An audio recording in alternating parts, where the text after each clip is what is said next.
What's up, guys? In this video, I'm going to talk about the step-by-step process that we use to uncover and define your ideal customer profile.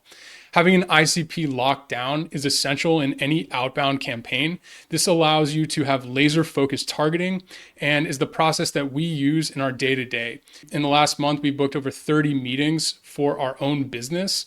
And for our clients, we've booked them meetings that have led to over $40,000 in revenue in July alone. Now, if you don't know me, my name is Isaac Wood. I'm the founder of levergrowth.io. Now, let's hop into the video. So what is your ideal customer profile? So an ICP is the qualitative and the quantitative description of the perfect customer for your product or service. Now, having a dialed in ICP makes your entire customer acquisition process easier. It helps guide your marketing, your sales, and your product development efforts by providing a deep understanding of who exactly your business is meant to serve.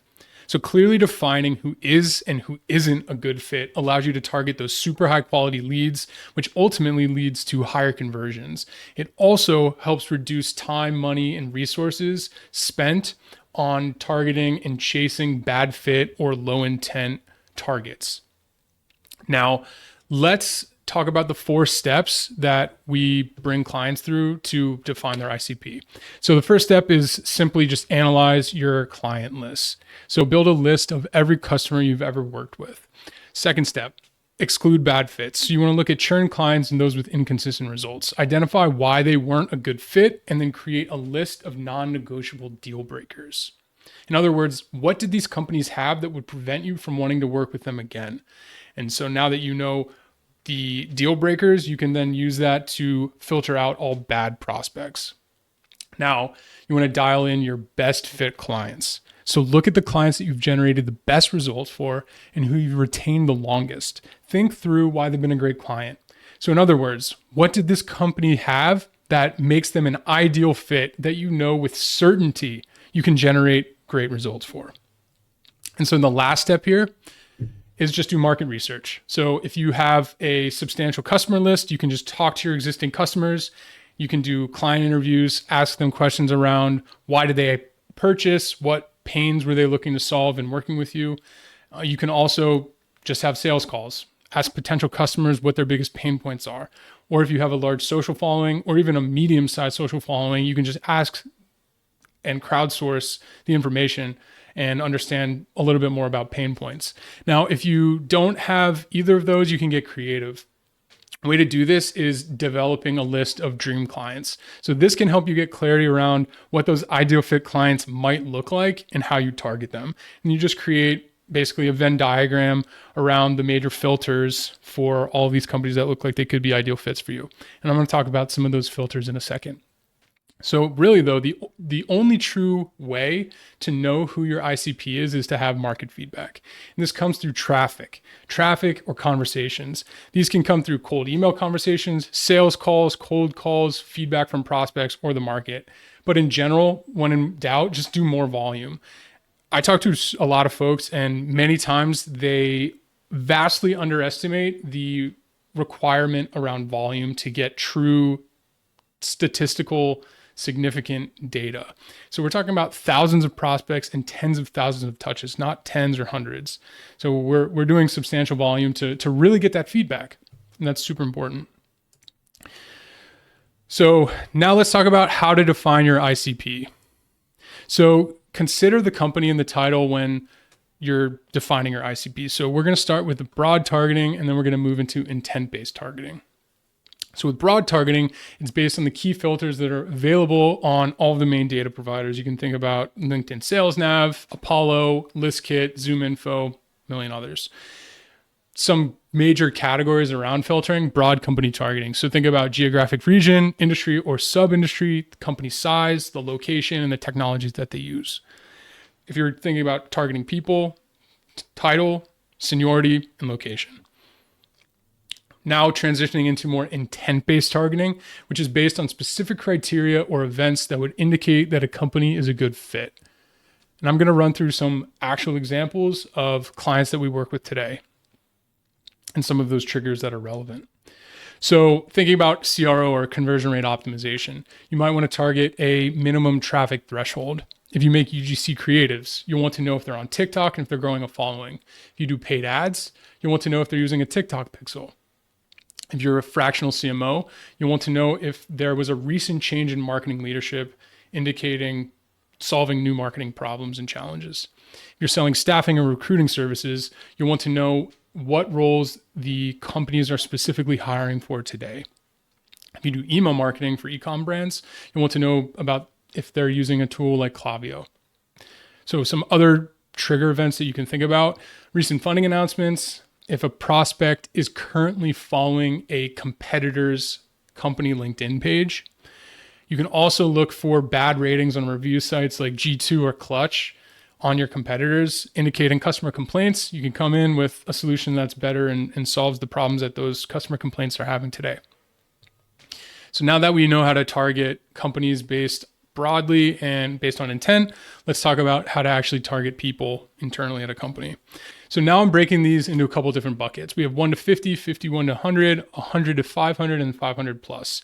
1 to 50 CEO and founder, simply because they hold the budget. They're always going to be having their finger on the pulse of what's happening in the company. Now that you get a little bit bigger at 51 to 100, you're adding more operational complexity to the org chart. So you want to be talking to multiple levels. So target a CXO and a VP of a relevant group. They're likely going to be having the budget that you need in order to actually get a deal done. Now, scaling up a little bit further, 100 to 500 employees, you're going to want to target VPs and then directors. These are going to be because they're the heads and the top managers at a business silo. And so at that point, you want to just be making sure that you're reaching out to those folks because they're able to have substantial influence over their own internal budget. And then talk about 500 plus. Now you're moving into more enterprise. So you want to be the most broad across the seniority within a company, right? So thinking about VPs, directors, and then senior managers. You target VPs and directors because they have decision-making power and budget. And then you target senior managers because they're going to likely be a champion, especially if you're getting into these larger deal sizes and these larger companies. Sales cycles tend to expand. With expansion, you need more stakeholders. There's likely more sales conversations, and having an internal champion like a senior manager to socialize the deal internally is going to be really important and can ultimately help you advocate and get that deal across the line. So now that we know the right way to define ICP, let's talk about the wrong way to do it. So the wrong way to define ICP. I talk to 30 new companies each month in sales conversations. The best prospects already have a very specific idea of who their ICP is. And these prospects always get the best results. Why is that? It's because they know that they cannot serve everybody. As the adage goes, if you serve everyone, you serve no one. If you're hyper-focused and you know exactly who you can get results for, then targeting those prospects with resonant messaging is ultimately going to help convert. And that isn't just a likelihood, that becomes a certainty. Now let's actually walk through some of the common mistakes and how to avoid them so you don't fall victim to the serve everyone mentality in your own outreach. So thinking about these 3 mistakes that we have here: guessing without data, being too broad or narrow, and then ignoring decision-making protocols. So starting at the top, guessing without data. This is just going to lead to incorrect and bad targeting. You're just going to target the wrong people without data. So the way that you do this instead is use research, use your existing customer base, ask questions, get market feedback. Use that to inform your targeting going forward. Mistake 2, being too broad or too narrow.